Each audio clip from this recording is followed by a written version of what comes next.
بسم الله الرحمن الرحيم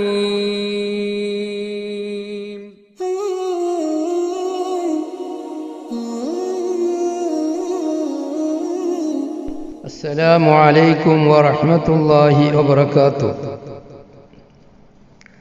بسم الله الرحمن الرحيم.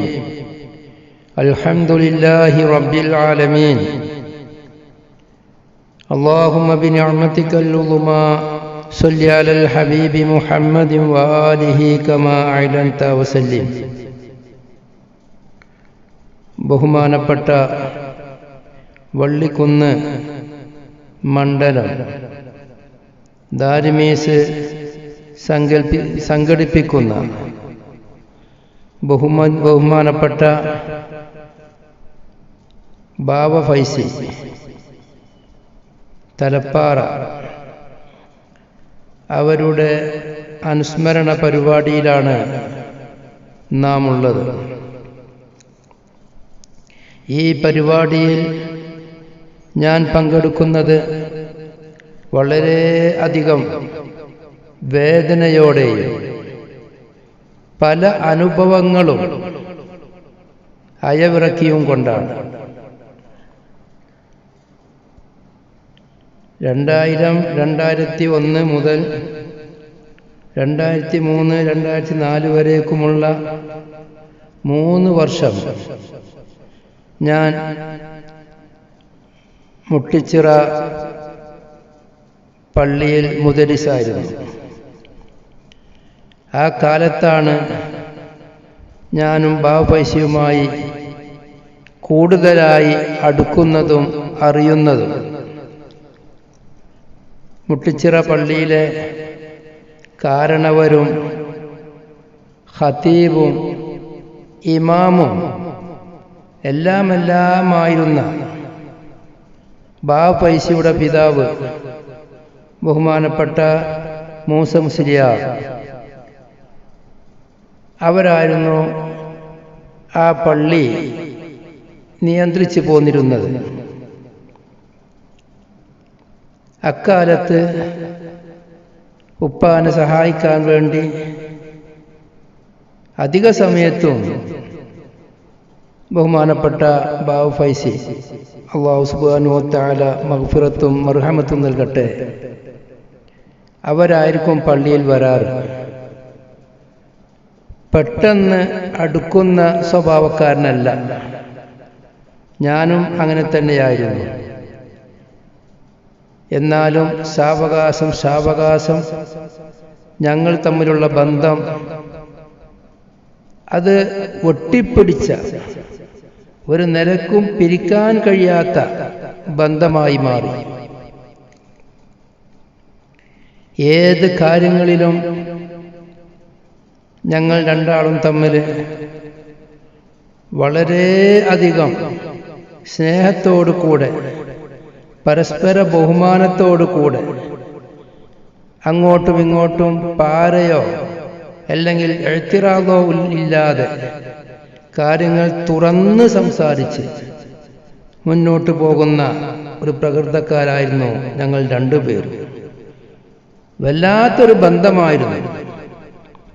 പിന്നീട് ആ ബന്ധം മഹാനവറുകൾ വഫാത്താകുന്നത് വരേക്കും തുടർന്നു.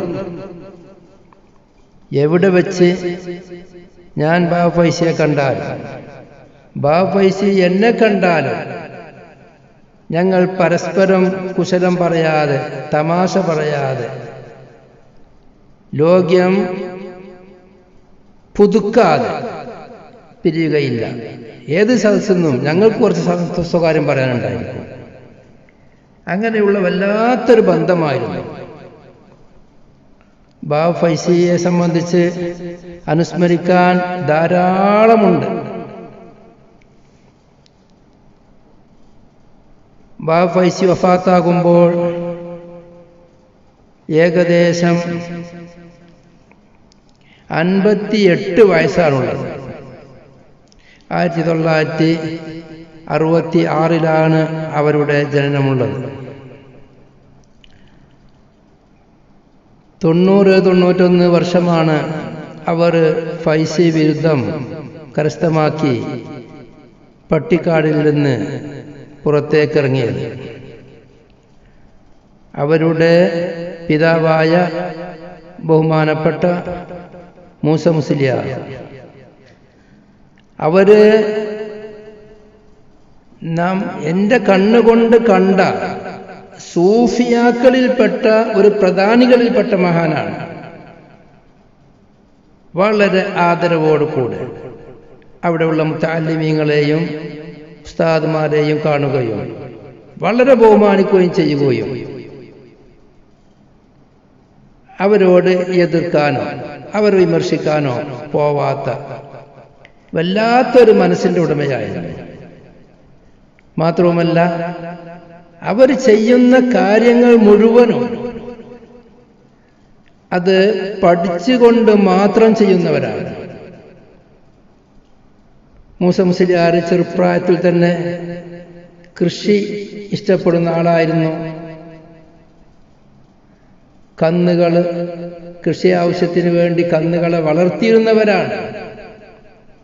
വയലുകളിൽ കൃഷി ചെയ്യുമ്പോൾ ബാങ്കിന്റെ നിസ്കാരത്തിന്റെ സമയമാകുമ്പോൾ പണി അവിടെ നിർത്തി കൃത്യസമയത്ത് പള്ളിയിൽ വന്ന് നിസ്കരിച്ച് വീണ്ടും കൃഷിയിടത്തേക്ക് പോകുന്ന പ്രകൃതക്കാരനായിരുന്നു. ഏത് ജോലിയിലും വളരെ കണിശതയോടുകൂടെ കൃത്യതയോടുകൂടെ ചെയ്യുന്നവരായിരുന്നു ബഹുമാനപ്പെട്ട മൂസ മുസ്ലിയാർ. ആ മൂസ മുസ്ലിയാരുടെ 13 മക്കളിൽ 8ാമത്തേതാണ് മൂസ മുസ്ലിയാർ. 7 സഹോദരിമാരാണ്. അതിൻ്റെ താഴെ 2 അനുജന്മാരും കൂടി ഉണ്ട് ബാവൈസിക്ക്. 10 സഹോദരിമാരും 2 സഹോദരന്മാരും അടങ്ങുന്ന 13 മക്കളാണ് ബഹുമാനപ്പെട്ട മൂസ മുസ്ലിയാർക്കുള്ളത്. ബാവൈസി 8ാമത്തേവരാണ്. അതുപോലെ ബാവൈസി 3 വിവാഹം ചെയ്തിട്ടുണ്ട്. ആ 3 വിവാഹത്തിൽ നിന്ന് 2ാമത് വിവാഹം ചെയ്ത മഹദിയിൽ ഒരു കുട്ടിയും ഇപ്പോൾ നിലവിലുള്ള ഭാര്യയിൽ 3 മക്കളും, അങ്ങനെ 2 ആണും 2 പെണ്ണുമായി 4 മക്കളാണ് ബഹുമാനപ്പെട്ട ബാവൈസി അവർക്കുള്ളത്. വഫാത്തിന്റെ മുമ്പ് ഈ റമദാൻ 19 ഈ കഴിഞ്ഞ റമദാൻ 19 ബാവൈസി രോഗമാണെന്നറിഞ്ഞു. വളരെ ഡേഞ്ചറായ രോഗമാണ്. ഡോക്ടർമാർ 6 മാസത്തിൽ കൂടുതൽ ജീവിക്കുകയില്ല എന്ന് വിധി കൽപ്പിച്ചിട്ടുണ്ട് എന്നെല്ലാം അറിഞ്ഞപ്പോൾ ഞാൻ കാണാൻ പോയി. വളരെ അവശനായിരുന്നു ബാവൈസി. കിടക്കുന്ന സ്ഥലത്ത് നിന്ന് ശരിക്കും എഴുന്നേൽക്കാൻ കഴിയൂല. എന്നാലും ആ മുഖപ്രസന്നത വളരെ ഉണ്ടായിരുന്നു. ഞങ്ങൾ അരമണിക്കൂറോളം സംസാരിച്ചു. വീണ്ടും വീണ്ടും സംസാരിക്കണമെന്ന് 2 ആൾക്കുമുണ്ടെങ്കിലും തിരക്ക് കാരണം അവിടെ നിന്ന് പോകുമ്പോൾ എൻ്റെ കൂടെയുള്ള ആളോട് ഒന്ന് മാറി നിൽക്കുമോ എന്ന് ചോദിച്ചു. അങ്ങനെ അവർ മാറി നിന്നു. എന്നോട് കുറേ വ്യക്തിപരമായ കാര്യങ്ങൾ പറഞ്ഞ കൂട്ടത്തിൽ പറഞ്ഞു, എൻ്റെ ഈ രോഗത്തെ സംബന്ധിച്ച് നിങ്ങളുടെ അഭിപ്രായം എന്താണ്? അത് സുഖമാവുമോ? ഇതെൻ്റെ അവസാനത്തെ രോഗമാവുമോ എന്നൊരു ചോദ്യം ചോദിച്ചു. അത് നിങ്ങളൊന്ന് നോക്കിയിട്ട് പറഞ്ഞു തരുമോ? അപ്പം അവരുടെ രോഗത്തെ സംബന്ധിച്ച് ഞാൻ മനസ്സിലാക്കി അത്ര തന്നെ അവർ മനസ്സിലാക്കിയിട്ടില്ല എന്നെനിക്ക് ബോധ്യപ്പെട്ടു. ഞാൻ പറഞ്ഞു, ഫൈസി, എന്തായാലും ജീവിച്ചാൽ മരിച്ചൂലേ? രോഗമുണ്ടല്ലോ.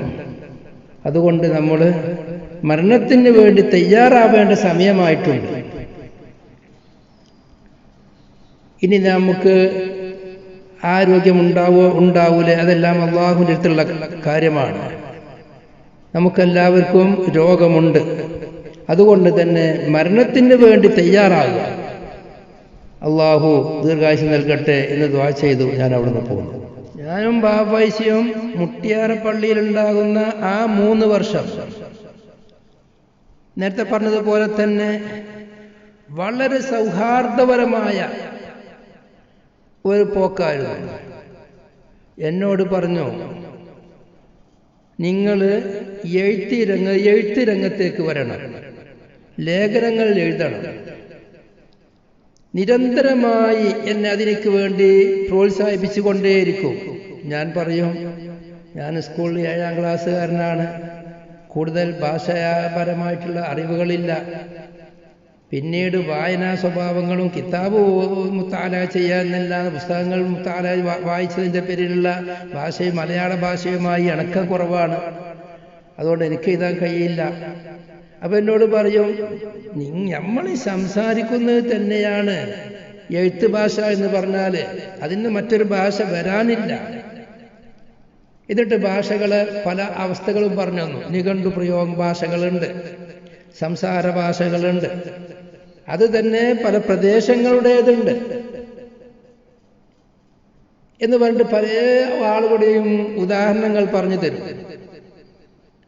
അവസാനം ബാവ ഫൈസി സ്വന്തമായി ഇറക്കിയിരുന്നൊരു മാസിക ഉണ്ടായിരുന്നു, ദർശന മാസിക.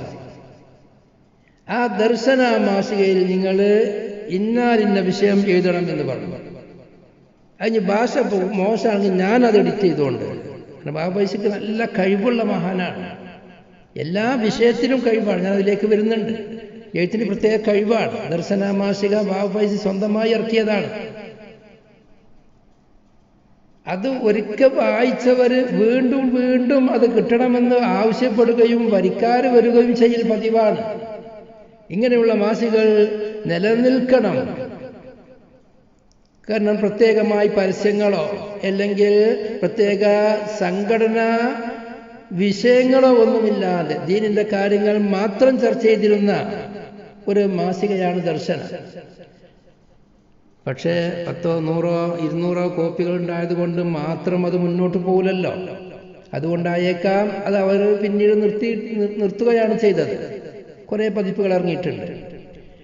അതിലെന്നോട് ലേഖനം എഴുതിപ്പിക്കുകയും അത് വെട്ടിത്തിരുത്താൻ തയ്യാറാവാതെ ഇത് തന്നെയാണ് ഏറ്റവും നല്ല പ്രയോഗങ്ങൾ എന്ന് പറഞ്ഞു എന്നെ വളരെയധികം പ്രോത്സാഹിപ്പിച്ചു.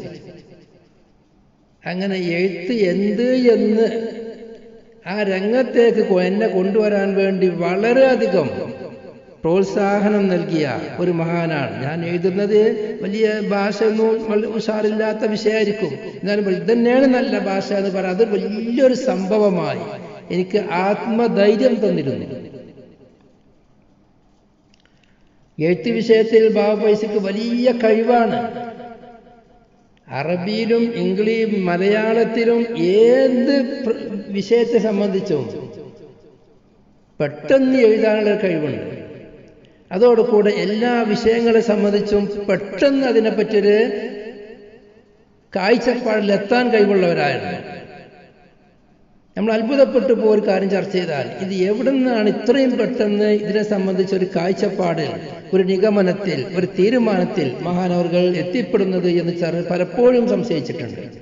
അങ്ങനെ പെട്ടെന്ന് ഓരോരോ വിഷയത്തെ പറ്റിയും ഒരു കാഴ്ചപ്പാടിലെത്താൻ കഴിയുന്ന ഒരു കൂർമ്മ ബുദ്ധിയുടെ ഉടമയാണ്. അത് അവരുമായി ബന്ധപ്പെട്ട ആളുകൾക്കെല്ലാം അറിയാം. ബുദ്ധി കൂർമ്മതയിൽ അത്ഭുതമാണ് ബാബ ഫൈസി. അതുപോലെ ഓർമ്മശക്തിയിൽ നമ്മൾ മഹാന്മാരായ പല മുഹദ്ദിഥീങ്ങൾ, പല ആലിമീങ്ങൾ, അവരെ സംബന്ധിച്ചെല്ലാം നാം പറയലുണ്ടല്ലോ, ഒരു കിതാബിൽ ഒരു ഫത്വ ചോദിച്ചാൽ ഇന്നാലിന്ന കിതാബിൽ ഇന്നാലിന്ന പേജിൽ ഇന്നാലിന്ന വരിയിലുണ്ട് എന്ന് പറയുന്ന മഹാന്മാരുണ്ടായിരുന്നു. മഹാന്മാരായ ഇമാമിങ്ങൾ, മുഹദ്ദിഥീങ്ങൾ, അവരുടെ മശായിഖന്മാരുടെ വാക്കിൽ നിന്ന് കേട്ടതായ ഹദീസുകൾ അതേ പ്രകാരം എപ്പം വേണമെങ്കിലും ഉദ്ധരിക്കാൻ കഴിയുന്നവരായിരുന്നു. അതുപോലെയുള്ള ഒരു ഹിഫ്ളുള്ള മഹാനാണ് ബഹുമാനപ്പെട്ട ബാബ ഫൈസി. അത് ഞാൻ തിരിച്ചറിഞ്ഞത് കൊണ്ട് തന്നെ ഒരു പ്രത്യേകമായ വല്ല മസലകളും കൈകാര്യം ചെയ്യണമെങ്കിൽ ഞങ്ങൾ തമ്മിൽ ബന്ധപ്പെട്ടോളം മുതൽ രോഗം മൂർച്ഛിക്കുന്നത് വരെ ഒരു വിഷയമായി കൈകാര്യം ചെയ്യണമെങ്കിൽ ബാബ ഫൈസിനെ ഒന്നിരിക്കൽ ഞാൻ വിളിക്കുമ്പോൾ എൻ്റെ വീട്ടിലേക്ക് വരും. പലപ്പോഴും ബാബ ഫൈസിൻ്റെ വീട്ടിൽ ഞാൻ പോയിരുന്നിട്ടുണ്ട്. അങ്ങനെ ചർച്ച ചെയ്ത് ആ ഇബാറത്തുകൾ ബാബ ഫൈസിക്ക് കാണിച്ചു കൊടുക്കും. ഒരു തവണ വാപ്പൈസി വായിക്കുകയോ അല്ലെങ്കിൽ ഞാൻ വായിക്കുന്നത് വാപ്പൈസി കേൾക്കുകയോ ചെയ്യും. അതേതാ കിതാബ്, ആ കിതാബിൻ്റെ പേര് പറഞ്ഞു കൊടുക്കും, എത്ര പേജും പറഞ്ഞു കൊടുക്കും. ഈ വായിച്ച് ശരിക്കും നോക്കും. എന്നാ പിന്നെ ആ ഇബാറത്ത് ഹിഫുള്ളാക്കിയിട്ടുണ്ടാകും. ആ ഖാദി പ്രശ്നം ഒരു മഹല്ലിലെ അഹ്ലുൽ ഹല്ല് വൽ അഖദ് പങ്കെടുക്കാതെ ഏതെങ്കിലും ഒരു ഭാഗത്ത് നിന്ന് ഒരു കൂട്ടർ ഖാദിയാക്കിയാൽ ആ ഖാദി അടുത്ത പ്രദേശത്തേക്കെല്ലാം ഖാദിയാകും എന്നൊരു വാദമുണ്ടായിരുന്നു AP വിഭാഗത്തിന്. അതാണല്ലോ കാളികണ്ഠം വാദപ്രതിവാദത്തിലേക്കെല്ലാം നയിച്ചത്. ആ വിഷയമായി ചർച്ച ചെയ്യുമ്പോൾ ഞാനും ബാബപൈസുമായി അത് ചർച്ച ചെയ്തു. ബാബപൈസി പറഞ്ഞു, ആ തുഹ്ഫന്റെ ഇബാറത്ത് 10:120 ബൈത്ത്, 10:120 പ്രയോഗം, ഇബാറത്ത് നഅം ഇനി ത്വറദ ഉർഫും ബിതബഇയ്യത്തി ബിലാദിൻ ലിബിലാദിൻ ഫീ തൗലിയതിഹാ ദഖലത്ത് തബഅൻ ലഹാ എന്ന തുഹഫ 10:120 പ്രയോഗം. അത് അഹ്ലുൽ ഹല്ല് വൽ അഖദാകുന്ന നാട്ടുകാർ ഖാദിയെ നിയമിക്കുന്നവർക്ക് അത് ബാധകമാണോ? അല്ലേ? ഇമാമ് നിശ്ചയിക്കുന്നവർക്ക് അല്ലെങ്കിൽ ഇമാമിന്റെ നായിബ് ഖാദി നിശ്ചയിക്കുന്നവർക്ക് അത് ബാധകമാണ്. ഏതോ ഒരു തിരൂരങ്ങാടി മണ്ഡലം എന്ന പേരിൽ അറിയപ്പെടുന്ന ഓരോ മുസ്തഖില്ല മഹല്ലുകൾ, അതിലെ ഏതെങ്കിലും ഒരു മഹല്ലുകാരർ ഖാദിയാക്കിയാൽ അത് തിരുവങ്ങാടി എന്ന് പറയുന്ന മണ്ഡലത്തിക്ക് മുഴുവനും ഖാദിയാകുമോ എന്ന ചർച്ച വന്നു. ഞങ്ങളുണ്ടാവും ചർച്ച ചെയ്തു. അപ്പൊ പറഞ്ഞു, മൂന്നിയൂർ പ്രദേശത്തുള്ള അന്നത്തെ വലിയൊരു മുദരീസ് ഉണ്ട്, ഞങ്ങൾ ചെറുസ്താദിന്റെ ശിഷ്യനാണ്, ഞാൻ പേര് പറയുന്നില്ല. അവർ ഈ ഇബാറത്തുമായി ഖാദി അഹ്ലുൽ ഹല്ല് വൽ അഖദ് നിശ്ചയിക്കുന്നിടത്ത് പോലും അദ്ദേഹം ഒരു മഹല്ലിലുള്ള ആളുകൾ ഖാദിയെ നിശ്ചയിച്ചാൽ അക്കാദി ആ തിരുവങ്ങാടി മണ്ഡലം എന്നറിയപ്പെടുന്ന, അല്ലെങ്കിൽ പഴയ ആദ്യകാലത്ത് ഇതിന്റെ തൊട്ട് മുമ്പത്തെ കാലത്ത് തിരുവങ്ങാടി ഖാദി അവിടെ എല്ലാം ഖാദിയായിരുന്നു, അവർക്കെല്ലാം ഒരു മഹല്ലുകാർ ഖാദിയാക്കിയാൽ മതി എന്നെനിക്ക് ഈ ഭാരത തെളിവാണ് എന്ന് വാദിക്കുന്നുണ്ട് എന്ന് പറഞ്ഞു. അങ്ങനെ ഞാനും ബാബായിസും കൂടി അയാളൊന്ന് പോയി കാണാൻ തീരുമാനിച്ചു, രഹസ്യമായി. അങ്ങനെ അയാളെടുത്ത് ചെന്നു.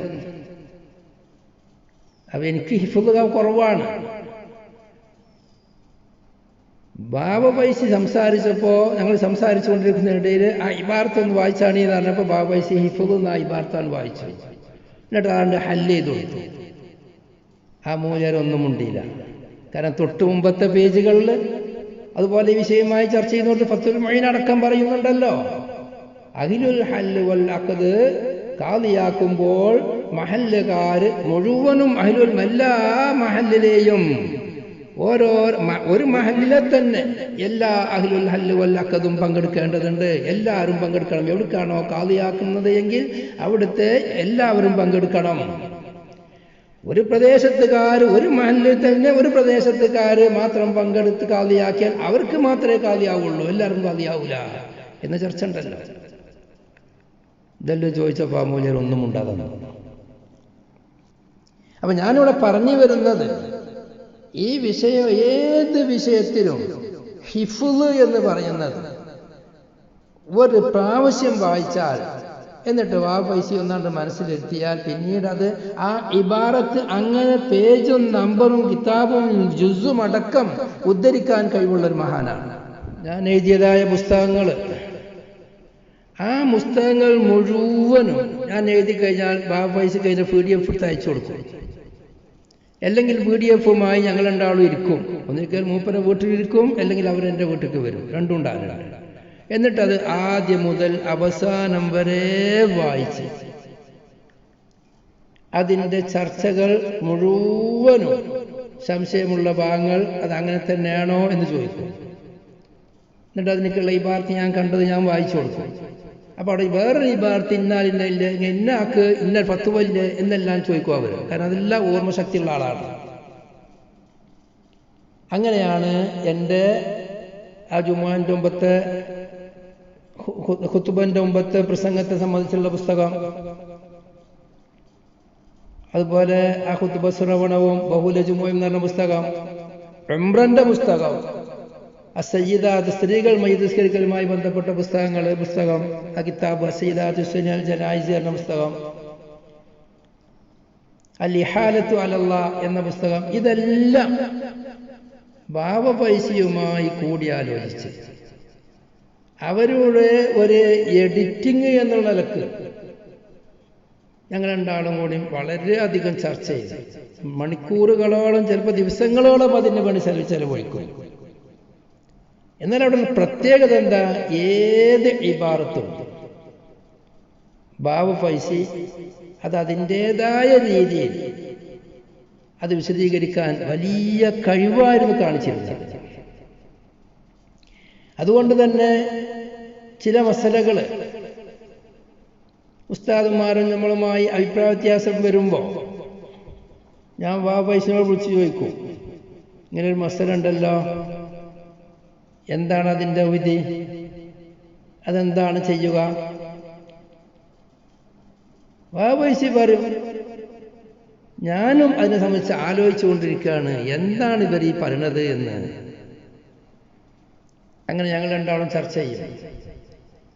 ചർച്ച ചെയ്ത് ഒരു തീരുമാനത്തിലെത്തിയ പലപ്പോഴായി നമ്മുടെ ഉസ്താദന്മാരെടുത്ത്, ചെറിയ ഉസ്താദടുത്ത് ഞങ്ങൾ പോയിട്ടുണ്ട്, MT ഉസ്താദടുത്ത് പലപ്പോഴും പോയിട്ടുണ്ട്,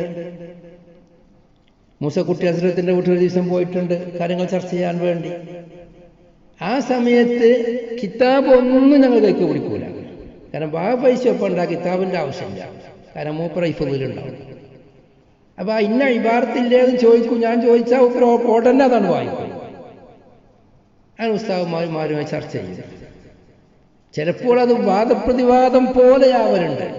ഏതെല്ലാം വിഷയമെന്ന് ഞാനിപ്പോൾ പറയുന്നില്ല, വേണമെങ്കിൽ ഇൻഷാ അല്ലാഹ് ആവശ്യമുള്ളവർക്ക് സ്വകാര്യമായി പറയാം. അങ്ങനെ കിതാബിൽ വലിയ കഴിവും ആ കഴിവുണ്ടാവലോട് കൂടെ ആ ഇബാറത്ത് തനതായ രീതിയിൽ ഹിഫുളാക്കാനുള്ള പ്രത്യേകമായ തൗഫീഖും ബഹുമാനപ്പെട്ട ബാബു ഫൈസി നവ്വറല്ലാഹു മർക്കദ അവർക്കുണ്ടായിരുന്നു. അതുപോലെ പല ഉസ്താദന്മാരും മഹല്ലിൽ അല്ലെങ്കിൽ കാണുന്ന ആളുകളുടെ മുമ്പിൽ ഒരു സംഭവമാണെന്ന് കാട്ടിക്കൂട്ടുന്ന ആ കാട്ടിക്കൂട്ടൽ ബാബു ഫൈസിക്ക് തീരെ ഇഷ്ടമില്ല. ഇവർക്കൊന്നും അള്ളാഹുവിൻ്റെ അടുക്കലേക്ക് ചെല്ലണ്ടേ, ഇതെല്ലാം അള്ളാഹു തആല വിലയിൽ ചോദ്യം ചെയ്യപ്പെടൂലേ, എന്തിനാണ് ഇങ്ങനെ കാട്ടിക്കൂട്ടുന്നത്? ഓരോന്നിനും ആ ദീനിന്റെ തനിമയിൽ കൂടെ മുന്നോട്ട് പോയാൽ പോരെ.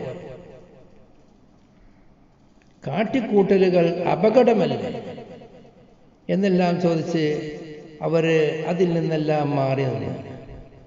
യഥാർത്ഥ ഒരു സൂഫിയാക്കളുടെ ജീവിതം വളരെയധികം ഇഷ്ടമുള്ളവരും ആളുകളുടെ ഇടയിൽ പ്രസിദ്ധിക്ക് വേണ്ടി, പേരും പെരുമക്ക് വേണ്ടി പ്രവർത്തിക്കാത്തവരമാരും എല്ലാ പ്രവർത്തന മേഖലയിലും അവരുണ്ടെങ്കിലും പക്ഷെ പേരെടുക്കാൻ വേണ്ടി സ്റ്റേജ് കയ്യിലെടുക്കുന്ന സ്വഭാവമില്ലാത്തത് കൊണ്ടാണ് ബാബു ഫൈസി ഇതിലും ഉയരാതിരുന്നത്.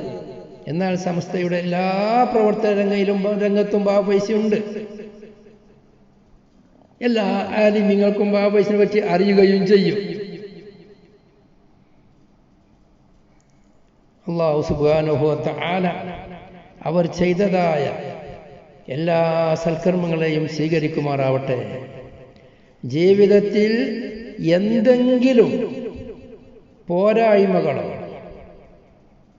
അല്ലെങ്കിൽ തെറ്റുകുറ്റങ്ങളോ വന്നു പോയിട്ടുണ്ടെങ്കിൽ അല്ലാഹു സുബ്ഹാനഹു വ തആല അവൻ്റെ വിശാലമായ മഗ്ഫിറത്ത് കൊണ്ട്, ഈ ദിവസങ്ങളുടെ പ്രത്യേകത കൊണ്ട് അല്ലാഹു സുബ്ഹാനഹു വ തആല അതെല്ലാം പുറത്തു കൊടുത്ത് മാഫാക്കി കൊടുക്കുമാറാവട്ടെ.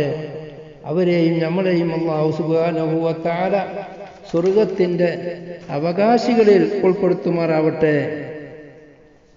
ജൂൺ 5 ബുധനാഴ്ചയാണ് അവരുടെ വഫാത്തായത്. അല്ലാഹു തആല അവർക്ക് ഈ ഹജ്ജിൻ്റെ മാസങ്ങളിലാണ്.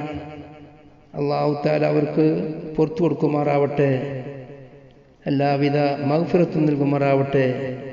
നമുക്ക് അല്ലാഹു തആല അദ്ദേഹത്തെ ഒരു ഫറത്തായി, മുൻവിരുന്നായി ഖബറിൽ നമ്മളെ സ്വീകരിക്കാൻ ഉള്ള ഒരാളായി അദ്ദേഹത്തെ അല്ലാഹു ആക്കി തരുമാറാവട്ടെ. വാഖിറു ദഅ്വാനാ അനിൽ ഹംദുലില്ലാഹി റബ്ബിൽ ആലമീൻ. അസ്സലാമു അലൈക്കും വറഹ്മത്തുള്ളാഹി വബറകാതുഹു. സ്വല്ലല്ലാഹു അലാ മുഹമ്മദ് സ്വല്ലല്ലാഹു